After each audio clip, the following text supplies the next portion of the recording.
hand it back to Hale because he can give you more information on all the drivers. That's okay. And we'll have you back over here with us again a little bit later on. All right, I'll be here.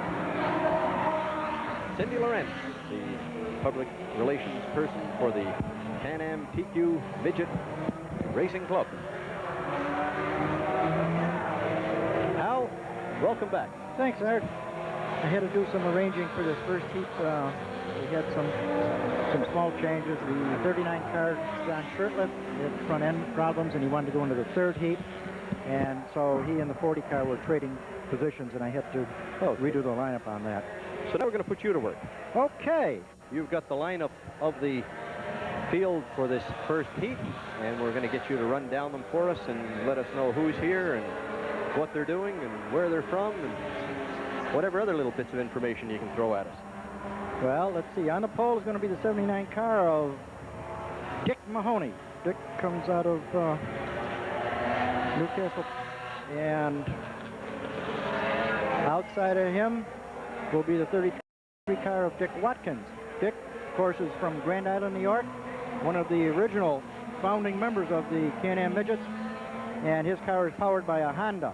Dick is 59 years old, he claims, but he's also a great-grandfather, so you'll have to take it from there. Next will be the 90 car. The 90 car is Dave McIntosh out of Downsview, Ontario. Dave is 26 years old, powered by a Honda engine.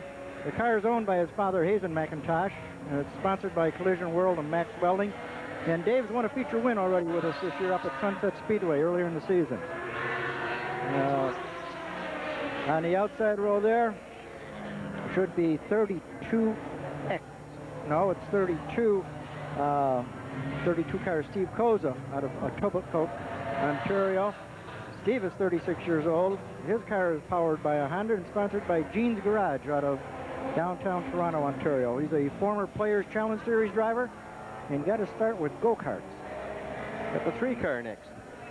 Oh, the number 3 car. Let's see.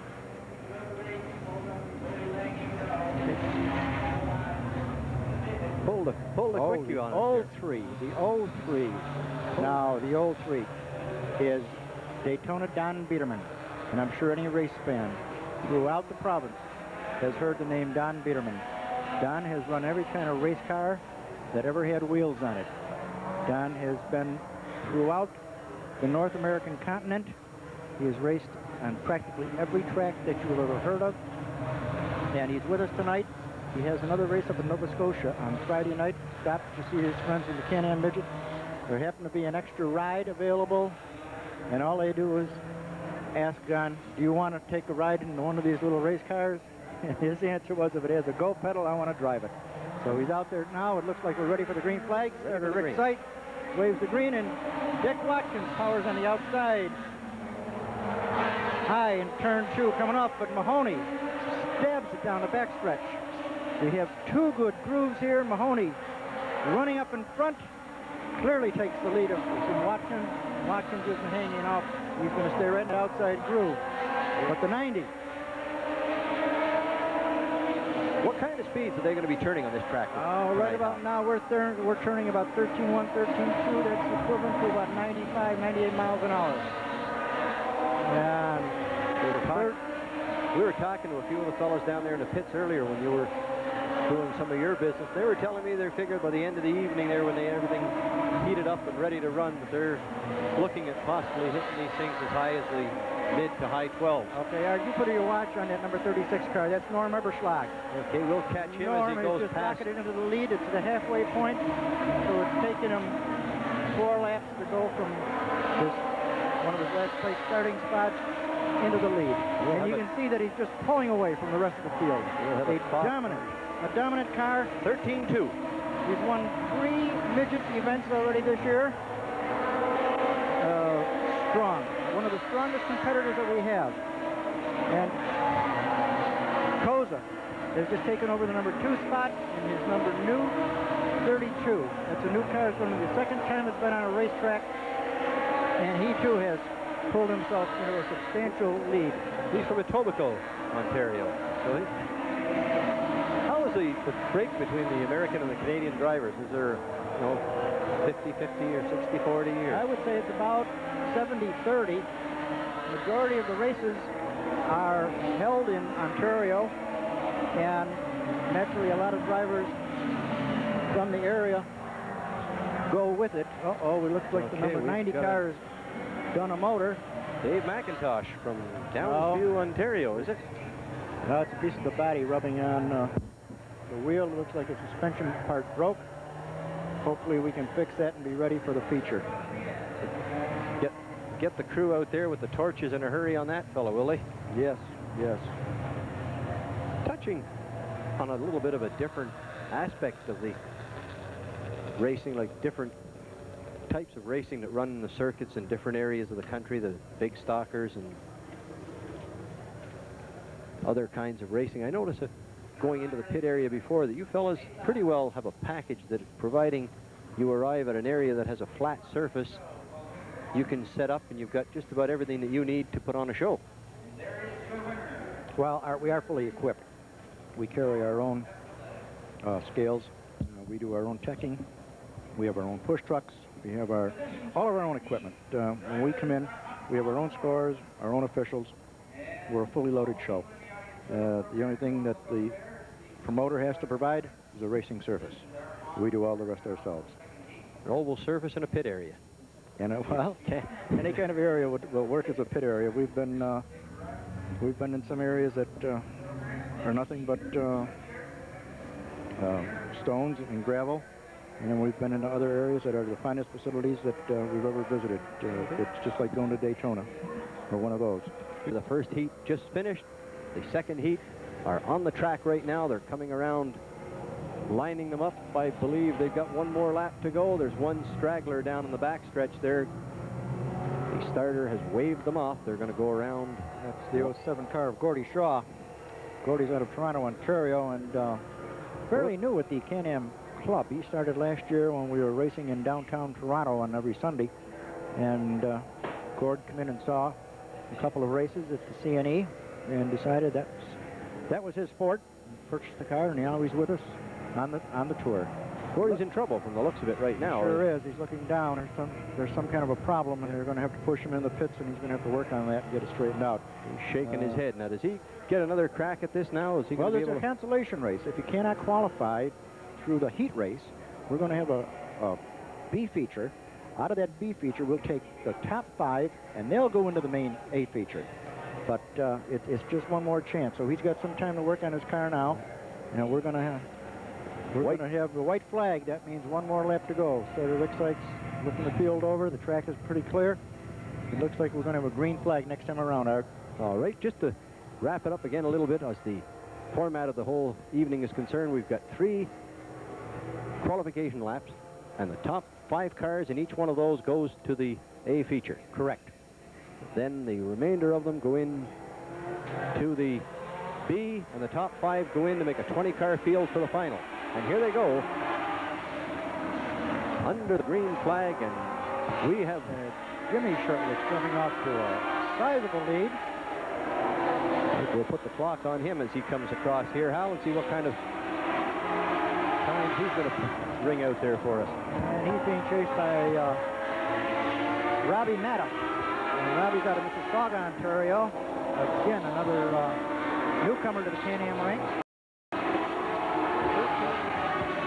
A little over 13 and a half seconds. We haven't got the tires warmed up yet. We've got a white 40 car that's running in the 5th position. He's challenging the number 26. We have to get through 4. For IndyNet, that's the 40 car. Out of 5. Second generation. Dives underneath. A daring move on the low side of the 89 car. And now it's the 3rd position. There's the number 10 car of Bobby Crawford diving under Shirtless. And he rockets into the lead. Amazing. Some of these drivers are just throwing those cars in there and able to flat-foot it right around it. Henry Beckwith there was talking to his dad last night, to Norm, for a little while. He was telling me about some of the things to watch for, and that was just what Andy told there. He said if they have a half an inch to spare between 2 of these cars and there's somebody following behind, he's going to take it. And he did. Yes, he does. But again, being a second-generation driver, he probably Oh, he's having some kind of a problem because he's dropping back quite fast. There's the white flag. 1 lap to go. 1 lap to go, and I don't think the leader is in any danger at this point. No, Bobby Crawford's going to win it quite easily. Got the Jimmy Shirt left.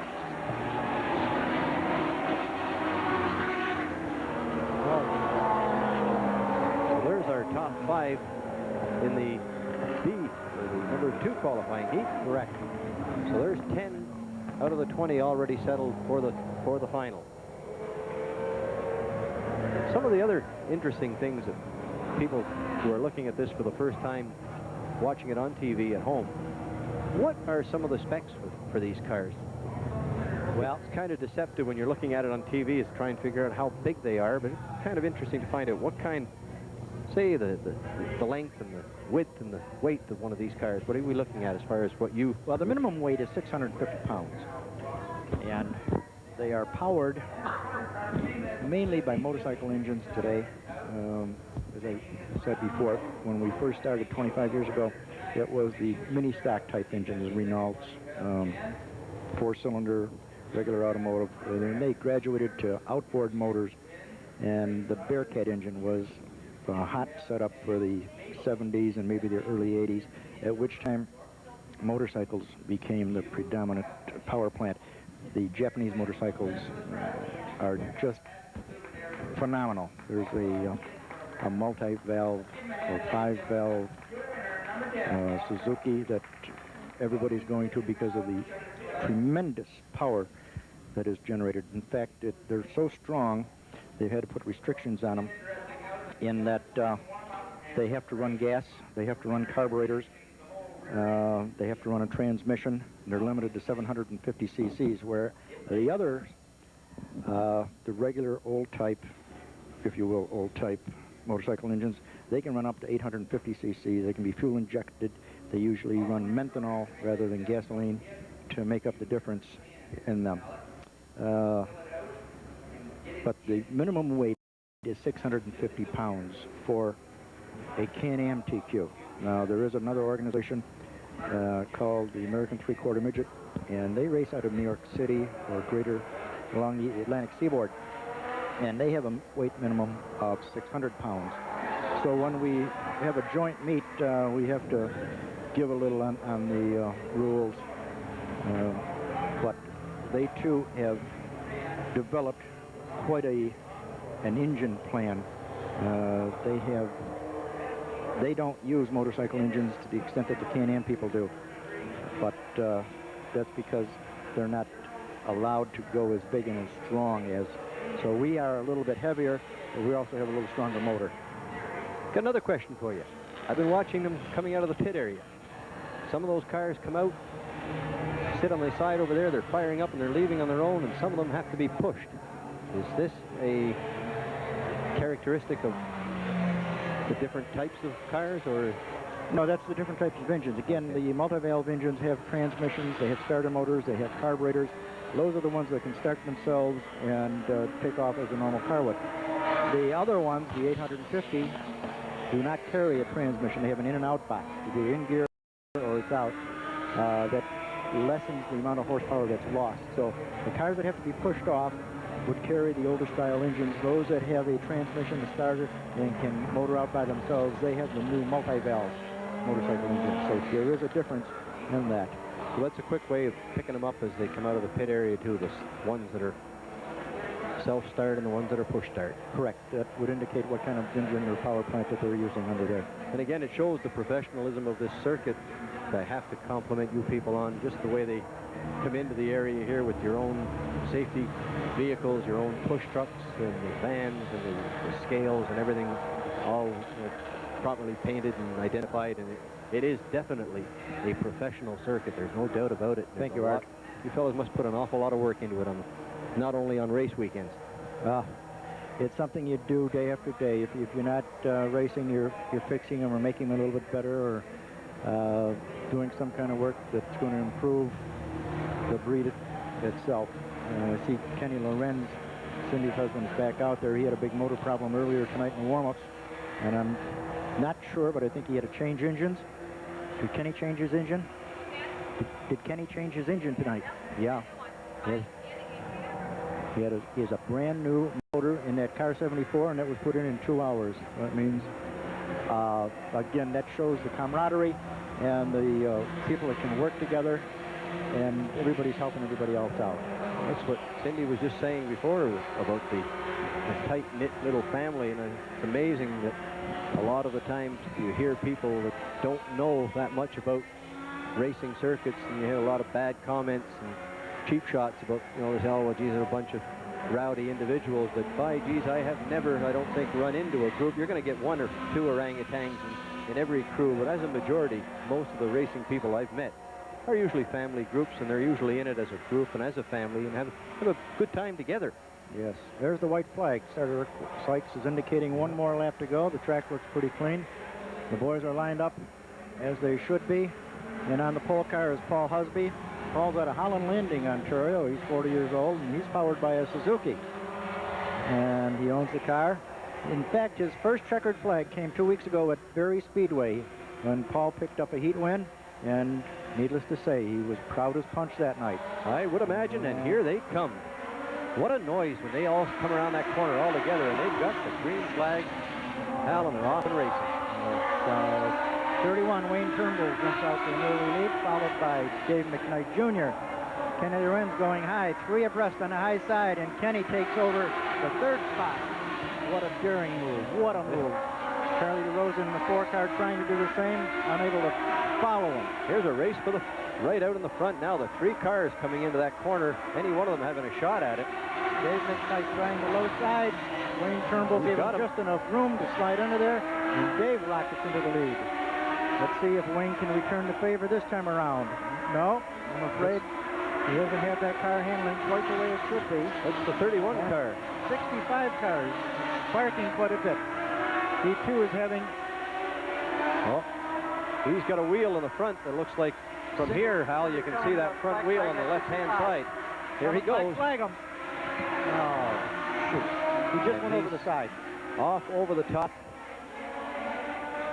Into the side of the barrier. The crew is going out there now. We'll see if we can pick something up for you from here. We can't see too much right now, but we'll ask you to stay with us, and we'll keep you informed. They're asking the safety crews are trying to get the people to back away. And it's hard to see from here exactly what's going on. They're going to have the ambulance coming in there now. Obviously, he didn't see it or he was done. And it's hard to pick up exactly what's going on or how it is. They're waving everybody away from there, and the people, as it always happens, you always have a few that get in there and try to help, but it's more of a hindrance than anything else. We will back off here for a short break, Hal, and we will be right back, folks, with the continuation of the coverage of the TQ Can-Am Midgets from Petty Raceway. Welcome back to Petty Raceway, your special events track in the Maritimes. The TQ Can-Am racers on the track, coming around, picking up the green flag for the resumption of the race. And we can tell you that the driver of that car that went off into the wall on the far corner apparently is all right. They're checking him over in the ambulance, which is a requirement of the club, Cindy. Yes, it is. And most of the drivers aren't going to fight it. 31 cars got pulled in. He apparently had a problem. So we just lost 1 more vehicle out of that pack, and that's Wayne Turnbull, is it? Wayne Turnbull. Turnbull is gone out of there, and he was right up in the front of the pack, so that opens it up. All right, it's real interesting out in front. That was our first and second point leaders this year. Side by side. Side by side. Dave McKnight won the point. Ken Lorenz came in second, and they've got a real duel going on down the back straight. Cindy, can I ask you who you're pulling for in this little... 74, that's my husband. They're really going at it. Well, he's pulling ahead. He's pulling ahead here. Right. And he's doing it just in time for the checkered flag. Oh. So he... I don't know, it's the start finish line, I don't know. That's it. Yep. Old Dave got it, I believe. Gave him a race before the end there. Looked like he had just about snuck under. Just about. It was close. Well, that was an interesting little turn of events on that, and it's always nice to see when something like that does happen, that the driver gets out of it all right. The car has a few bent pieces and parts, but those can always be replaced. A little costly, but... This is true. We've seen cars take some good flips, but they're really built strong. They're tough little beasts. They sure are. I've seen some of them on the coverage on the ESPN and TSN network, and I see some of them sometimes end over end, and they just roll, and they... Yep, we had one of our drivers at Exhibition Stadium last year took a real good flip. He must have gone 12 foot up in the air and hit the fence, and down he came. He was injured, but not as bad as probably in some other type of race car, I'm sure. Was that Andy? No, that was Colin Oster. He was a first-time driver with us. Andy was talking about that last night. They're talking to them out here after the rain delay, and he was saying that he had got one on the ESPN network. He said he had become a star because he had done a... He says, what a way to become a star. That's not what these guys are striving for, I'm sure. Right there is what they're striving for. They pick up that checkered flag. Yeah, the incentive behind this also is, people wonder, what would drive somebody, to go out there and get into something like this, or an Indy car, or Can-Am, or boats, or whatever it may be. And they say, well, do they do it for the money? No, it's the thrill of winning. Definitely not for the money. They're saying if any of these racers out here were here just for the money tonight, they'd be watching people doing wind sprints down there, because they say the only way to end up the end of the season with a little bit of money racing is to start off the season with a whole lot of money. Yeah, a lot. Well, they say you can race if you can take a $1,000 bill and flush it down a toilet and not flinch, you can race. That's just about it. Welcome back to Petty Raceway, your home in the Maritimes for special events.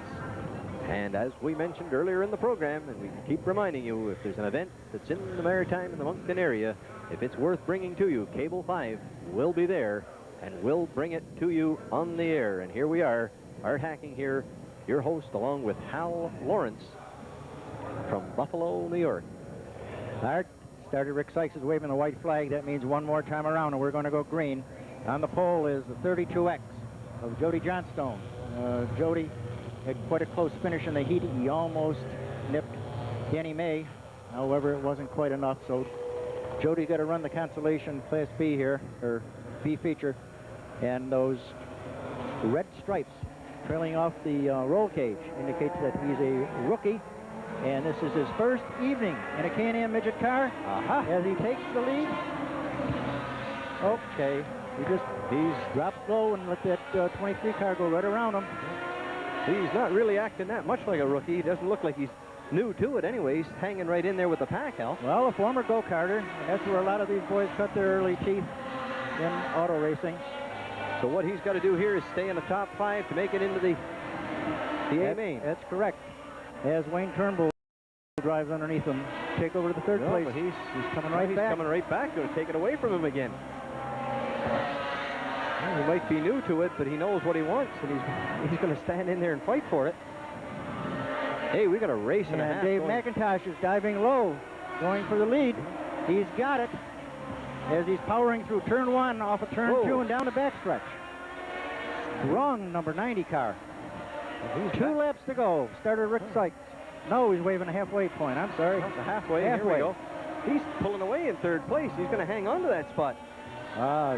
Jody. Yeah, I think he likes it.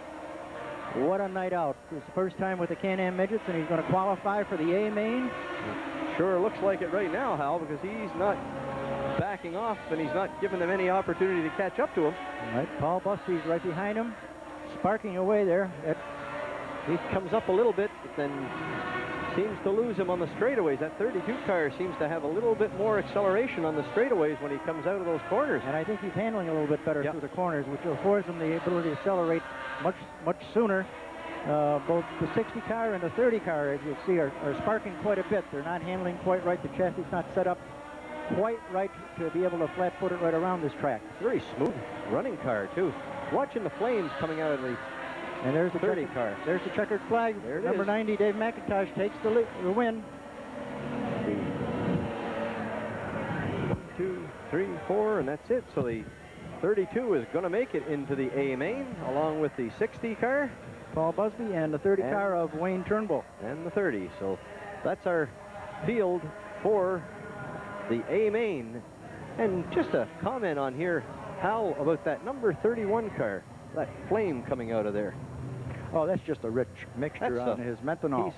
That particular car does not run on gasoline. He's not running on pump gas. No, no, it's methanol that they use with their fuel injectors to give it more horsepower. As I mentioned before, the multi-valve engines have to run gasoline. They have to run carburetors. But the bigger engines, to make up for that difference in power, they're allowed to run methanol fuel. They're allowed to run injectors. They're allowed another 100 cc's, just to kind of equal it out a little bit. You could smell it.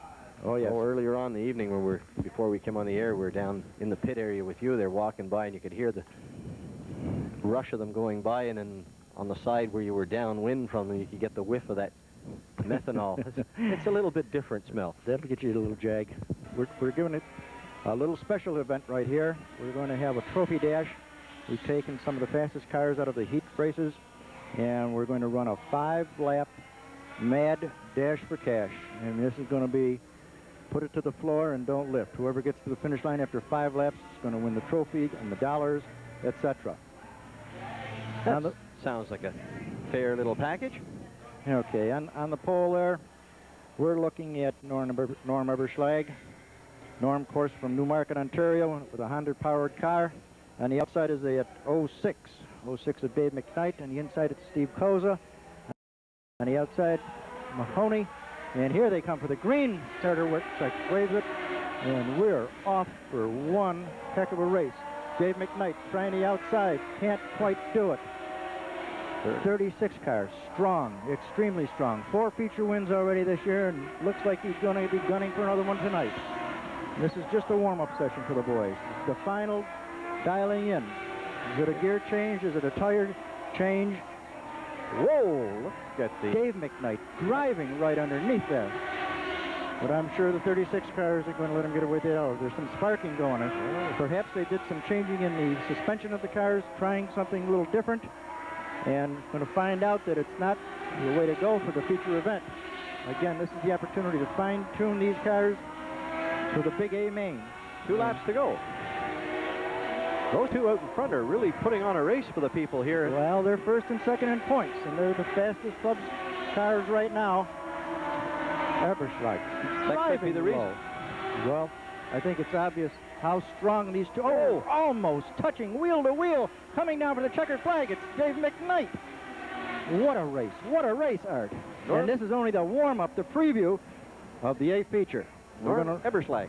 Norm Eberschlag. From Richmond, Ontario. Oh. Boy, they don't let up. The people out here are really getting their money's worth out of this package that you fellows have brought down. I'm really impressed. It's the first time I've seen these cars live and in color with all of the sound and the smells. It's an impressive little package. They're definitely well worth the trip, and I'm looking forward to seeing them again. I hope they're going to be back.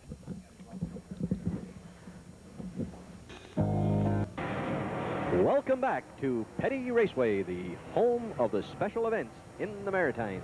Art Hacking here with Hal Lawrence, the acting president of the TQ Can-Am Midget Racing Club. And Hal, it's been great so far, and from what you tell me, it's going to get better. Well, Art, all the boys are fired up. Was just down there for the driver introductions. They're really looking forward to a great race. It's actually 2 races because we're going to have a 20-lap sprint. We're going to stop, refuel, check the cars around, at which time we may have a go-kart or some other type of race, and then we'll be right back with a heads-up restart. In other words, we're going to restart the race exactly how they're running in that order, and do another 20 laps. So we're going to have really 2 20-lap features here. The first one only gets them started. The second one is for real. Okay, well, it looks like they're just about ready to get things moving. There's 1 car left sitting out there waiting to get activated, and here he comes now, the number 60. Paul Busby. They got him going there. I just received word, Art, that the 89 car has no oil pressure, so he's had to drop out. And young Warren Mahoney, who is the bubble car, has made the feature through the poor luck of the 89 car of Robbie Matta. And Robbie's been with us for a little time, but he's still considered kind of a new fella on the block. And to come all the way up here to Petty Speedway and to run into a problem with the A-main, it's just tragic. It's tragic. But that's racing, and I'm sure by tomorrow morning we'll have several people getting into that motor and finding out what happened, and we'll get it fixed for tomorrow night's race over at Prince Edward Island. In racing, just as in life, it's the bad news for one is good news for the next guy. So he was out of the bubble, and somebody inherited that last spot and is taking it over, and he's getting a break that he wasn't expected. Okay. Ryan knows it. All right, here we go. They're coming around now, 2 abreast. And Hal, what are we going to see now as they go around? They're going into turn number 1. Into the normal 4 abreast wave to the crowd. The Can-Am Midgets on their initial lap for the feature will go 4 abreast. And they're going to have the regular wave for the crowd. Here we go. And I think the comment that I've heard around the circuit, Hal, is that only the best can go 4 abreast. That's right. Only the best can go 4 abreast, and we're having, and now the crowd is standing up. They're waving their hats, their programs, their T-shirts, everything. Okay, now we should go back into a 2-car, the 79 cars, and so they're going back into their... No, they're just getting lined up now. I guess I was a little apprehensive in that they didn't do it. Now they should be waving. They had one and they weren't really satisfied. They weren't quite ready yet. Okay, now they're going to drop back into their regular 2x2 formation. That should put 79 Dick Mahoney and 44 Shirtlift on the pole.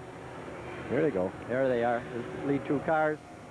And Dick Mahoney and Charlie DeRosa, of course, in the second place cars.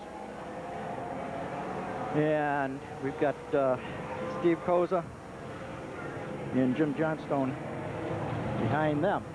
Okay, we look like we're ready. All right. The starter Rick Sykes is holding the white flag, which will indicate 1 more lap to go. Everybody has gotten back to their positions, and they look pretty good down the backstretch, Art. Can't see. So the 32 car, who's running in his first A-main, is he? 32X.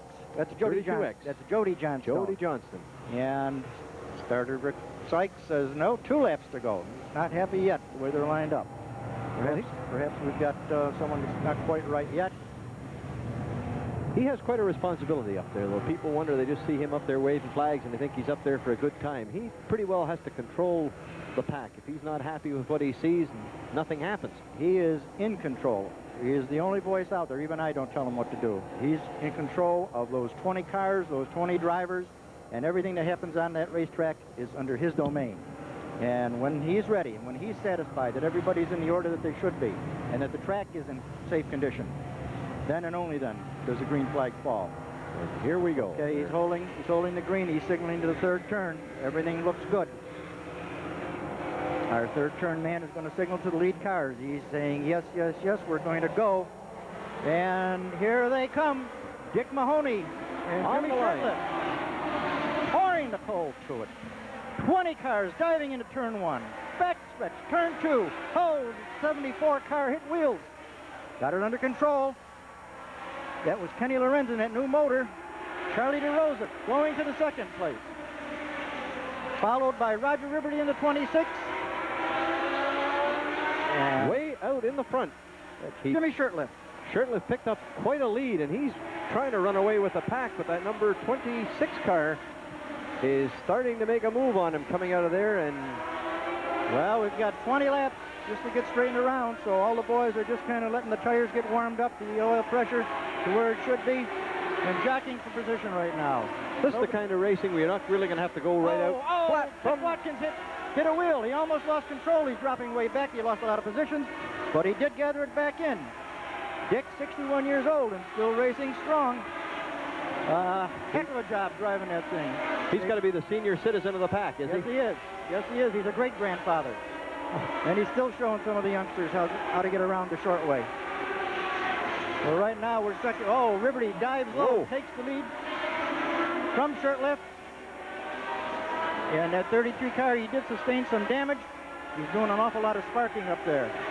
He seems to be, something went wrong on that little hook that he had, because he's not handling the same way as he was earlier on. So these cars, when you bang wheels and touch them, suspensions get misaligned, and it's not the way a race car has to go.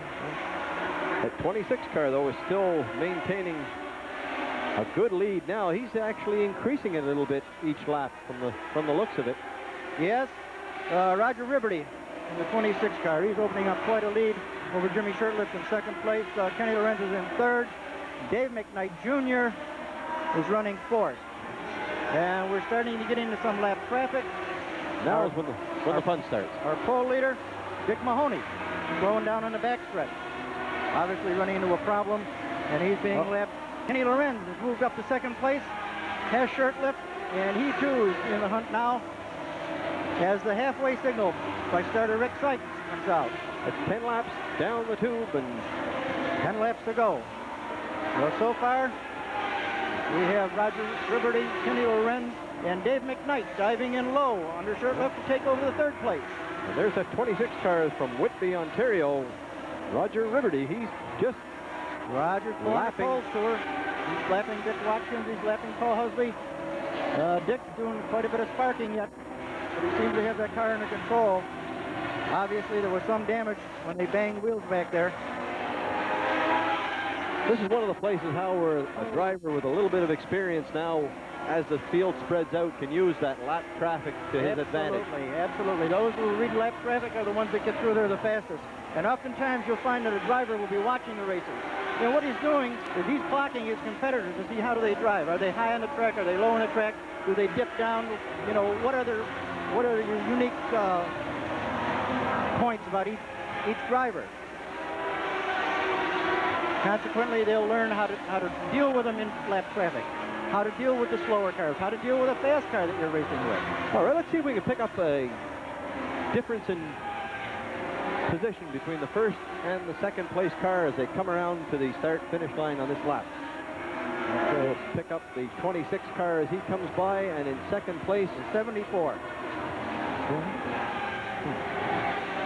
He's got a second and a half on him right now. So he again, this is only the first 20 lap part of the feature, and a lot of people are just positioning themselves for the last 20 laps, because the way they're finishing this first 20 is the way they're going to start the second 20, and everybody will be in a much better position. 2 laps to go. 2 laps to go. It's the signal from starter Rick Sykes, moving over the lap traffic, and the white flag is out. The white flag is out. We've got 1 more lap to go, and we'll have our first 20 lap event all done. Here comes the checkered flag. He's got it out, and there it is. Over the 26 car of Roger Liberty from Whitby, Ontario. Second place was Kenny Lorenz out of Buffalo, New York, and third was Dave McKnight out of Brampton, Ontario. And of course, these boys are now going to go into the pits and refuel, make some minor chassis changes. We've only got, and there goes the motor on the 32 car. That's never a good sign, Art. No. You see all that blue smoke. All that blue smoke coming out of the exhaust. That means something went in there where it wasn't supposed to, and it's never good. That second place car coming across there put a big smile on the face of a lady standing next to you, though. Oh, she's always smiling when he finishes up in the top 5. Kenny's got one of those new GSXR Suzuki multi-valve engines in that thing, and ever since he's gotten that motor, he's really been doing well. He's been motoring right up front. He's in the top 5 just about every time the checkered flag falls. A heck of a competitor. He's the one, of course, who saw one of the indoor races in Niagara Falls, New York one time, and he just told his wife, I found a new love, and we're going to buy one of these things and go racing. And that's what he's done for several years. That's quite a... Well, when you get hooked, you're hooked into something like this, and it takes sometimes it takes the whole focus of the whole family, and I can see Cindy jumping up and down, waving her arms there. We're going to have to get a word or two from her before this finishes off. Here we go. Cindy, grab a hold of that headset from Hal here and get in here. On. It's so hard to sit here quiet without going, yes, yes, yes. We were watching you from this side when we were keeping track of the race there, and I could see the big smile looking at that number 2 finish. Well, we had an evening. I mean, coming here and taking a couple laps under practice and blowing the motor and then having to put a new one in. It wasn't the kind of day we wanted to start that way. So it looked real good out there. So what we're doing now is we're going to have a pit stop. Right. We're going to refuel, Check get a out the chance cars. to adjust the cars a little bit. Let the engines cool down a little and come back for 20 more. And then they start off in the same order They finished. that they finished off at the end of the first 20 laps. Right. All right. Well, that was an exciting 20 laps of racing. We're going to have a short break in here. So we're going to step aside, take a short break, and I will be back with Cindy Lawrence and Hal Lawrence with the TQ 3/4 midgets very, very shortly. So don't go away. Stay with us, and we'll be back for the final 20 laps. Welcome back to Petty Raceway for the TQ Can-Am Midgets and the beginning of the restart, the second 20-lap feature, and they're on the track and running, and Hal Lawrence up here with me from the TQ Can-Am Club. Having a look at the action on the track, and we just lost one car, Hal. Dick Watkins just pulled in on the third turn. Something happened to his motor. I seen the lights come on, indicating he had an oil problem.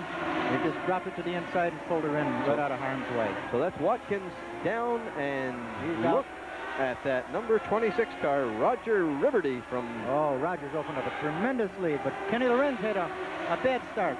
It seems his engine faltered. It dropped the green flag and let Riverty just jump out to that big lead, but now he seems to be having a fairly good run, but Dave McKnight in the 06 is knocking on his back door, just waiting for a mistake.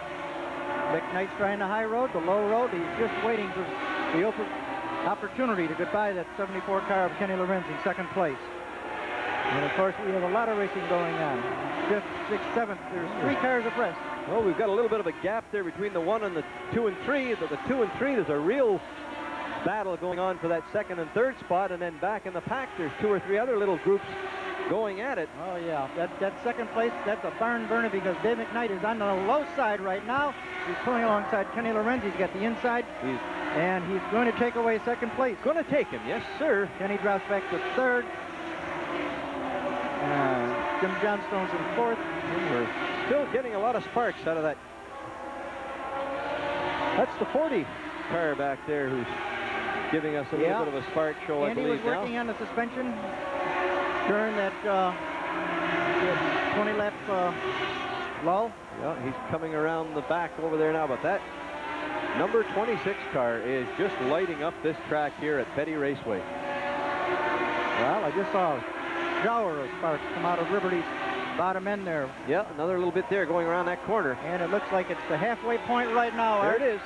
Liberty very strong indeed, but McKnight slowly nipping away at that lead. It's hard to tell right now, trying to get the stopwatch to them to see if it's the fact that Riverty's slowing down or the fact that McKnight is picking it up. Well, let's put the watch on them and have a look as they come around here the next lap.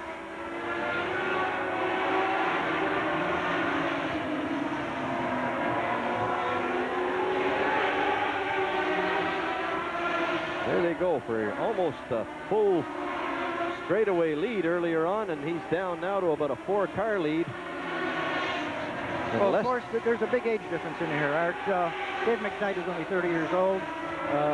Riverty, he's 52 or 53, and of course, these youngsters, they've got that stamina. It lasts quite a while, and 20 laps in these race cars going flat out like this, it takes an awful lot of steam.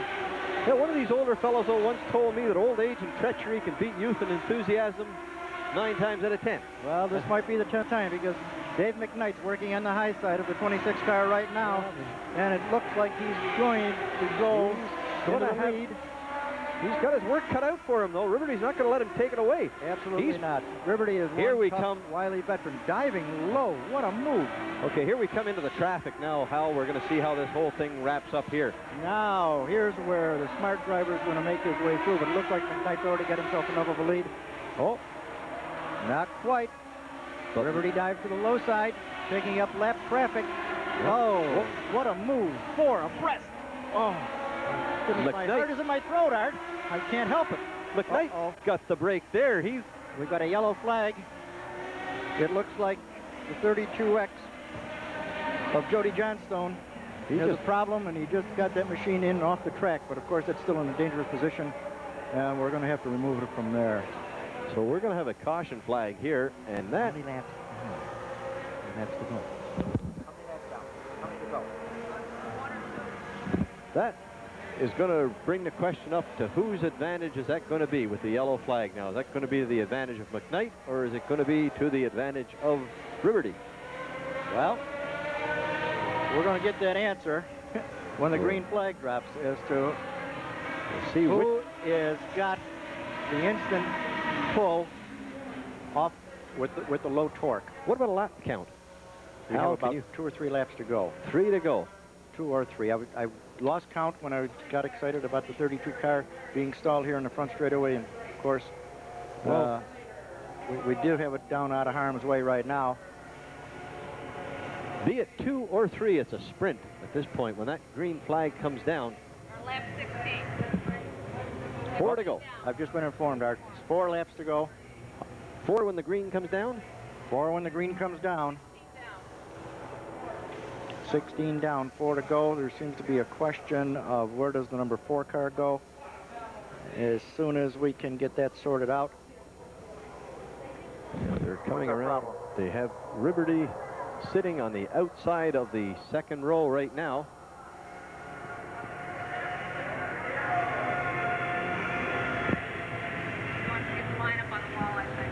It is on the wall over there. Ken Lorenz in the 74 car is right on the inside as well. He'd be sitting in 3rd spot. So this is going to be a mad dash for the finish line. They haven't said nothing. I don't know. Yes? Trying to have a Rick, what you waiting for? look at the way these cars are lining up, Hal. They're going to close them in a little bit here to get a little bit of a tighter pack as they come around to the back. He's showing them that white flag. Them to read the board. Tell them to go. 16 to 39 car. Yeah, we're keeping an eye on them. We're closing them right up there now, and it looks like they've got 1 lap to go, and the white flag is out. We're going to go racing. Yeah, we're going to go racing. Starter up on top of his little tower. Rick is waving that flag to get them to close in, and there's a few at the tail end, but I don't think he's going to worry about them. Well, it's the 60 car and the 25 car. And here we go. Look at Riberty coming up behind McKnight. Oh, hook in the corner with the 74 car in there of Lorenz, but he managed to stay out in the 3rd spot. See, that's what happened to Kenny the first time we had a start. It just didn't go. There's something wrong with the low end of that motor, and it just doesn't have the snap that he needs it when that green flag drops, because he put the pedal to the metal, and it's got to respond because everybody else does. And if your car hesitates, you're gone. 2 laps to go. 2 laps to go by starter Rick Sykes. He looks like he can hang on to that 3rd spot, though. Yes. He looks strong for 3rd. Jim Johnstone in 4th. Norm Everslag is in, and Norm Macaret. Well, Hal, look back here in the 4th turn again. These two coming around. Riberty 1 to go. Is giving him a run for it. Yes, Riberty's right on his tail, but I think Dave McKnight's got more than enough steam to take it. Another half a lap, and there's the twin checkered flags by our starter Rick Sykes. There it is. Indicating that our winner is Dave McKnight Jr. out of Brampton, Ontario. Current points leader, who's just going to increase that points a little more. Roger Riberty in 2nd place and Ken Lorenz in 3rd. And that was followed by Jim Johnstone and Norm Everslag in 5th. That was a super feature event that we've seen here tonight. And Hal, what we're going to do right now is we are going to change locations. We're going to move down trackside to have a quick talk with the winner of the race. So we're going to change locations, and we'll be back with you very shortly at trackside. Dave McKnight, the winner of the TQ Can-Am Midget Racing here at Petty Raceway tonight. Dave, how does it feel coming down to last night, and now you're running here, and I guess it's not all over for you for the rest of the week. You've got a busy week ahead of you. Yeah, it is. We still have a couple more shows over on the island, and then we got to head home, and of course the crew and everybody's got to get back to work for Monday. So we got our work cut out. It's not finished. We won here tonight, but the guys got to do their homework now and get ready for the next two. Well, we really enjoyed the show you put on here in Moncton or in Petitcodiac. We hope that you're going to get a chance to come back and see us again, because we're looking forward to seeing you. We wish you the best of luck on your trip, and lots of luck and good luck on the way back to Toronto. Thanks, Art. The track here tonight is nice. People are nice, and we hope they want us back, because we'll come back next year for sure.